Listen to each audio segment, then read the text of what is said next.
Hello and welcome back to the marketing chat room. I am so excited to be on today with Maria Marchewka.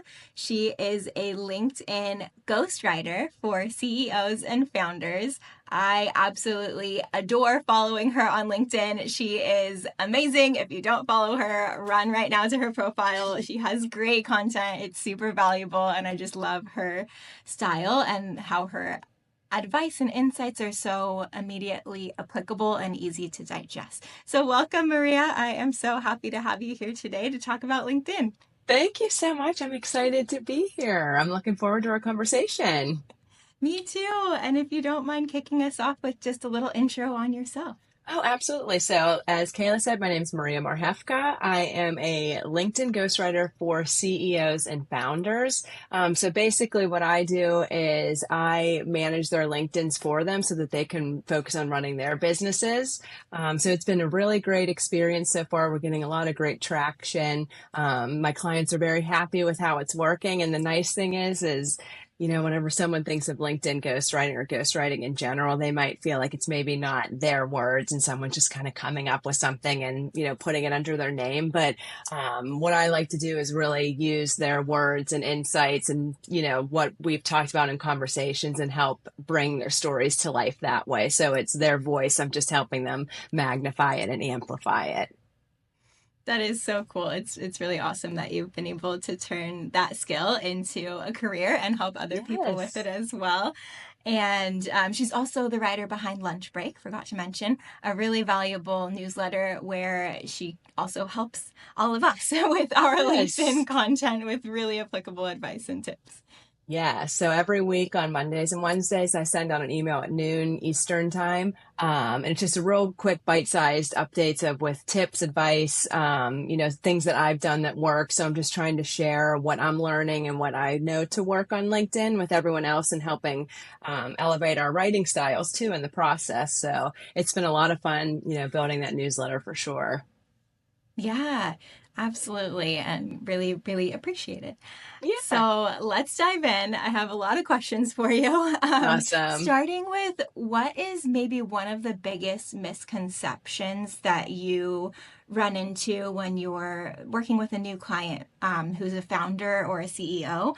What's maybe one of the biggest misconceptions about posting on LinkedIn? About posting. So I think it all goes back to a lot of CEOs and founders, and even any C-suite executive for that matter. They don't, for some reason, they don't believe that they have a lot to say. And so it's really breaking past that mental block that they do have.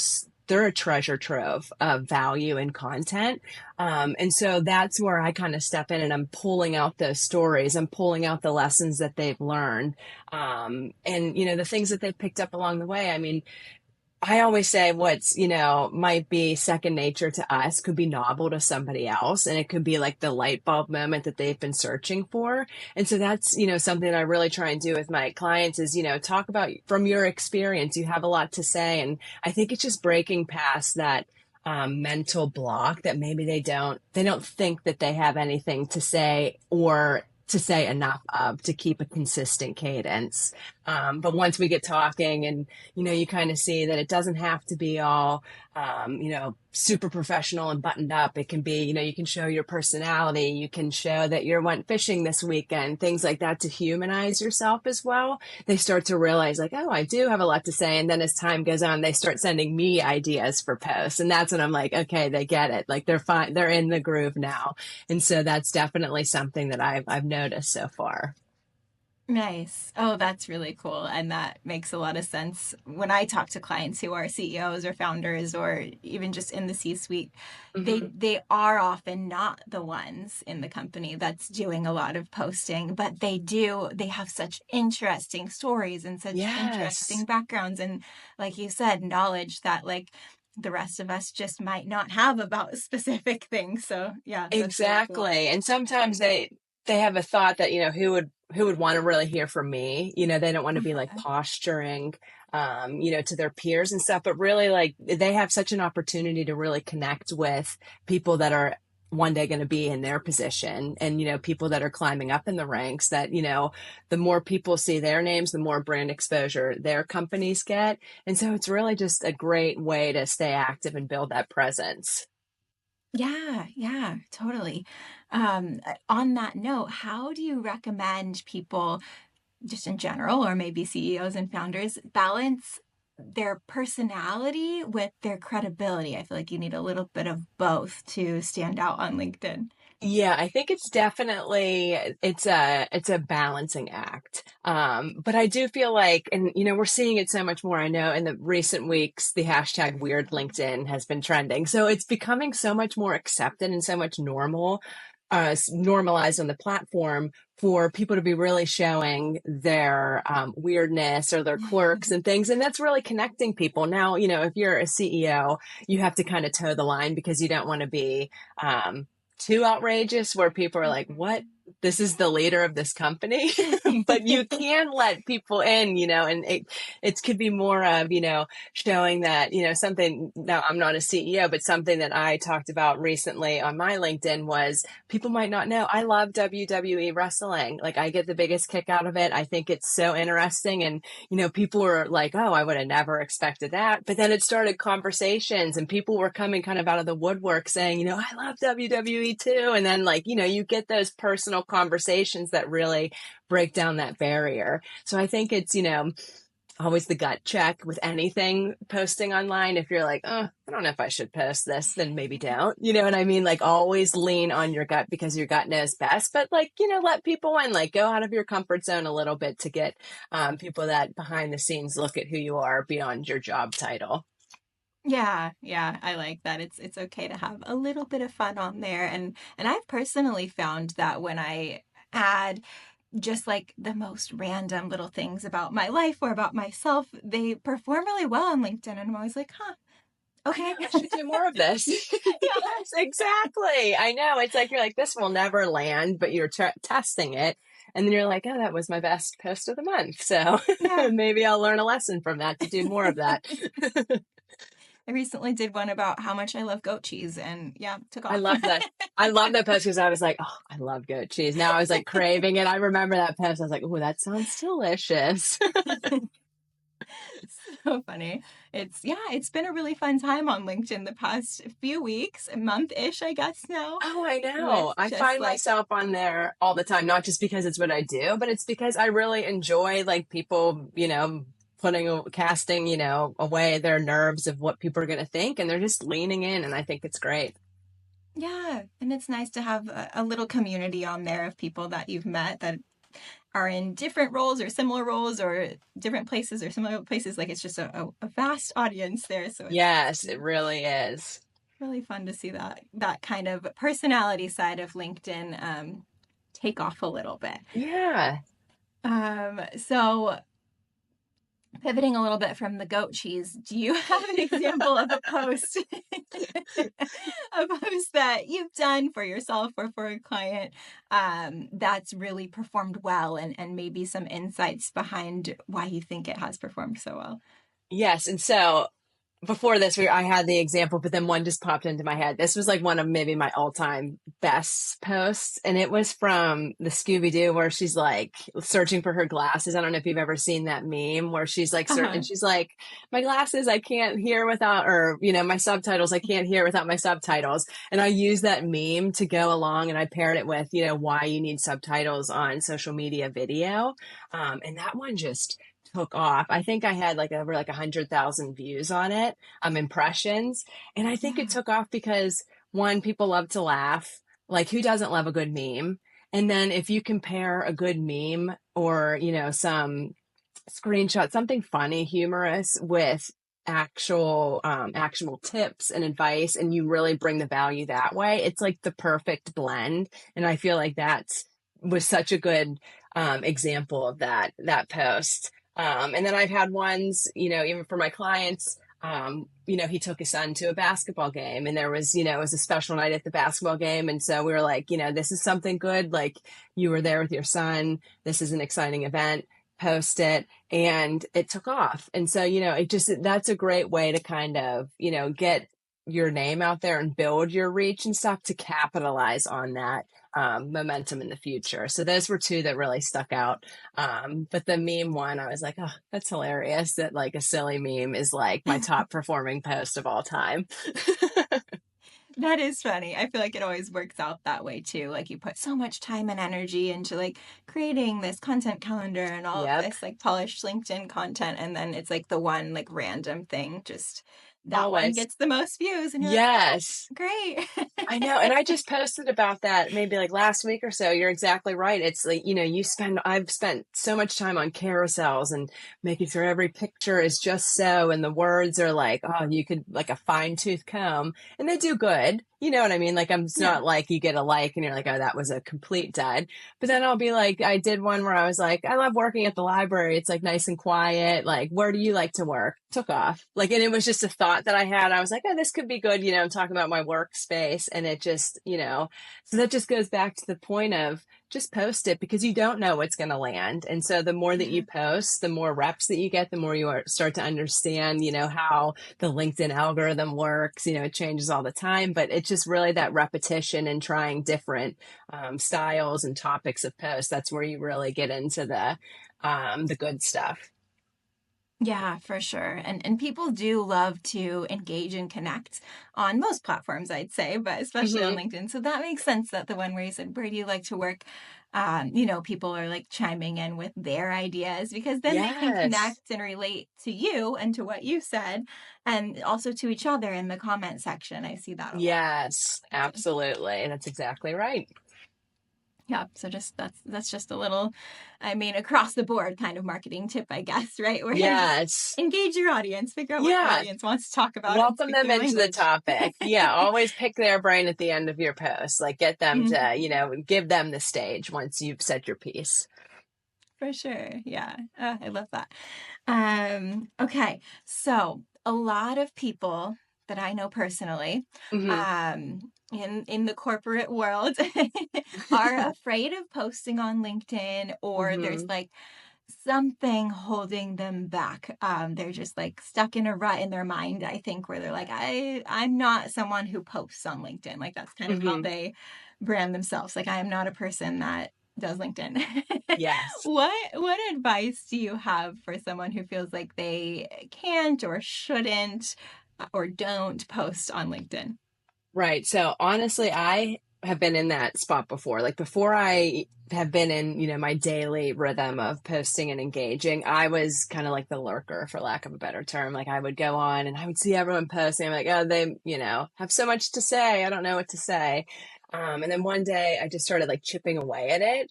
But if I could go back in time, and the advice that I give to people that, are in a rut or maybe they're afraid to hit post is really lean into commenting.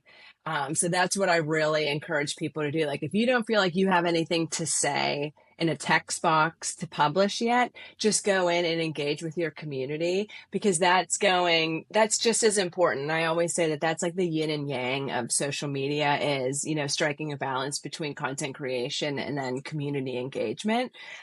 So if you're in a rut, just go in and comment, scroll through your feed, leave thoughtful comments. And I know that's like, classic advice, thoughtful comments, but, just be yourself, like really share your thoughts and your ideas and your opinions in the comments. And then when you feel comfortable, something that I also suggest is turning your comments into content of your own. So I always think like, I've left, detailed comments on someone's post. Why not let that work for me as well? So I just copy and paste. I have, a Notion document where if I feel like that was a really good comment, I can do something with that. I'll copy and paste it into there. And then if I feel like I'm stuck, I pull that out and then I use it as a post of my own because you've already done the heavy lifting.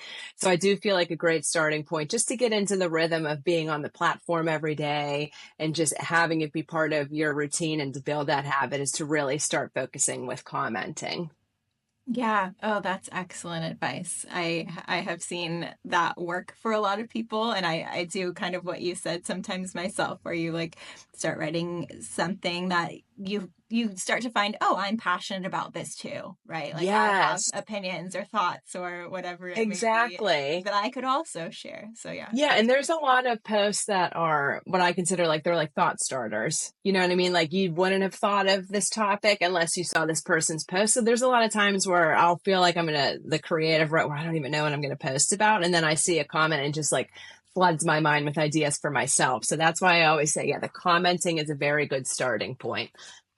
Yeah, yeah, it probably feels like an easier entry as well, but you do get visibility that way also through Oh LinkedIn. yeah. And I think that's something else I've noticed on, comments. They're putting your impressions on your comments as well. So like if you comment on someone's post, you can see how many impressions that your comment has gotten. So that's something to look at as well, is really spending time commenting too. Yeah, yeah, that's great. And then I don't know about you, but once I got started posting on LinkedIn, now I can't stop. Like now Oh, I'm out on a run and all I can think about is what I'm gonna post on LinkedIn and coming up with yes. all of these ideas for carousels and videos and like just going through Oh, my day and I'm like, oh, this would be great for LinkedIn. same. It does the LinkedIn brain doesn't turn off, but I think I'm sure you are too, but it's fun. Like, you know what I mean? Uh-huh. Like, I don't feel like I'm like stressed whenever I come onto the platform. I feel like, oh, I'm excited. Like, what am I going to post today that might strike a chord with someone? So I'm in the same boat. I'm always thinking about LinkedIn. Yeah, it's funny. I'm like, I don't know how this became my life, but I'm okay with Yes. it. Yeah, I know. I know. I'm not upset about it at all. I love it. Yeah. Awesome. And then, oh, one random question for you. How do you Yes. feel about video content on LinkedIn? So I think it is great. I don't do it, admittedly. I feel like that's something that I've always thought about doing and just never have done it. But I do feel like it's very engaging. And I mean, it's just a great way to, I think that's another added layer of showing your personal side because Mhm. you can see how like someone talks, their cadence, if they have any hand quirks. Like I'm Italian, so my hands have been working overdrive this whole conversation. But I think it's a great way to add a little variety to your posting schedule as well. I know a lot of my clients, they have their own video content that we're able to repurpose and put that LinkedIn spin on it. And they always, really perform super well with a balance of, those video content, carousels, static images, and then the text based, which is something it's basically the vast majority of my posts are text based just because that's more of my wheelhouse than video, but Yeah. it's on the docket for this year to try and pop those in a little bit more because I know you have been getting more into video. So have you found that that's really helped you with LinkedIn and impressions and reach and all that good stuff? Yes and no. It's been interesting. So I've just been Okay. doing it, it's April 18th, 4.5 months now, Okay. video content at all, like short form. So I've found that for me right now, Mhm. my short form video content does okay. It's usually the same Okay. few people like commenting on it or whatever. Um, Text posts on LinkedIn seem just easier for people to engage with, which makes Yes. sense. Yeah. But I have also found that from like a sales perspective, like bringing in new clients, starting new relationships, it definitely warms them up. Like they're Oh, coming that's into a interesting. conversation with me and they're like, "Oh, we saw your video about XYZ on LinkedIn and we really liked it and we have a question." Or like, "Oh, I Oh, love that's your really like cool. your personality on LinkedIn." People have said to me and I'm like, "Oh, okay." Yes. So they already have a little idea of like what it's going to be like to work with me. And someone DM'd me over the weekend too and was like, "Oh, I just love following you on LinkedIn. I've never like seen this person like any of my stuff, nor the clients that I'm talking about here." So Right. it's like you can't always rely on the metrics to show you Yes. like what the value of your content is. Yes, and I think that's a great point. And what I was going to say as well is, we're always so focused on the numbers, and it's so easy to be lost in the numbers. But like you said, like there are those metrics that you can't quantify, like somebody who's never engaged with your post, but they're sending you a DM. And like, I think everything is just you're planting seeds. And then the more that, you're posting and putting yourself out there, the more you're nurturing them, the more that at some point they are going to bloom. Yeah. And so I think that's really interesting that you pointed that out, that it is important to look beyond impressions and follower counts and things like that and take the whole picture into account. Yeah, absolutely. And my note on that would just be like, don't just get discouraged if you're Yes. doing video content and it doesn't appear to be performing well. Yes, because you never know who's watching and who will reach out when the time's right for them.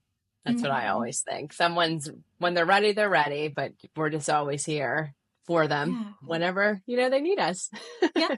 We'll just be here on LinkedIn. You can Yes, find just us on waiting. LinkedIn Yeah. every day. Yes, multiple times a day. The green light is always on LinkedIn. For sure. Last thing before we get ready to sign off, you have a resource, a new resource Yes. coming Oh, I'm out. so excited. I am too. It's called 12 LinkedIn Post Topics. And I was curious if you could share with us a little bit about that or maybe even a sample.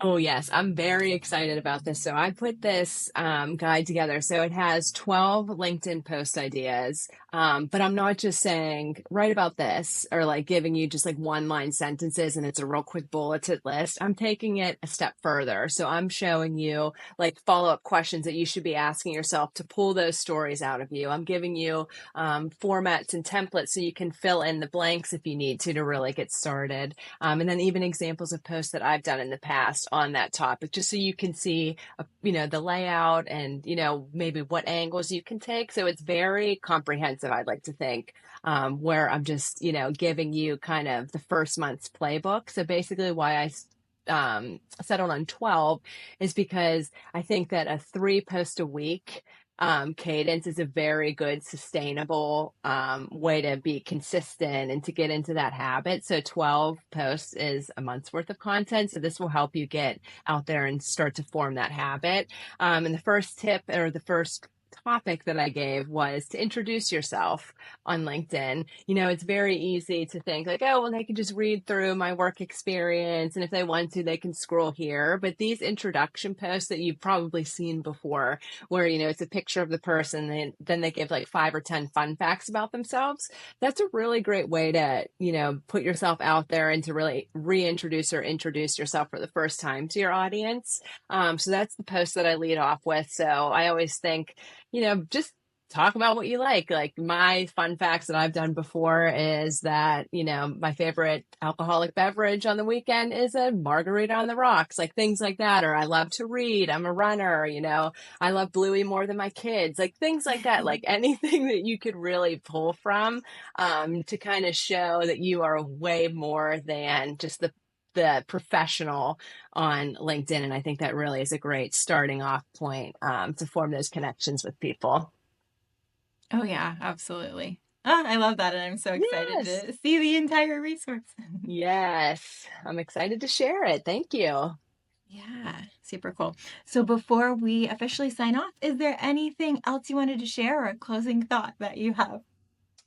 Really, I just encourage you, if you're on the fence and you haven't really been posting lately, like I said, just get in there and start commenting, because then you'll build that muscle, you'll build your confidence, and then you can start translating that confidence over to the text box and really sharing your thoughts. And I think, something that I always have to remind myself, because we all fall into the trap of imposter syndrome and things like that, is it sounds very, aggressive, but like no one's thinking about you as much as you're thinking about yourself. So just if you have something that you feel like you want to post, just post it. The worst that can happen is what? You get a like, which is great. One like is better than no like. So like there's not a lot of downside to posting on LinkedIn and putting yourself out there and sharing more of who you are as a person and a professional. Awesome. It's perfect. Perfect closing thought. Yay! Thank Thank you you. again so much, Maria, for being on with me today. I really, really enjoyed our conversation, and I know that my Likewise. audience will too. Oh, I'm so excited. Thank you for having me. This was great. Ah, thank you. Talk to you later. Bye, Kayla.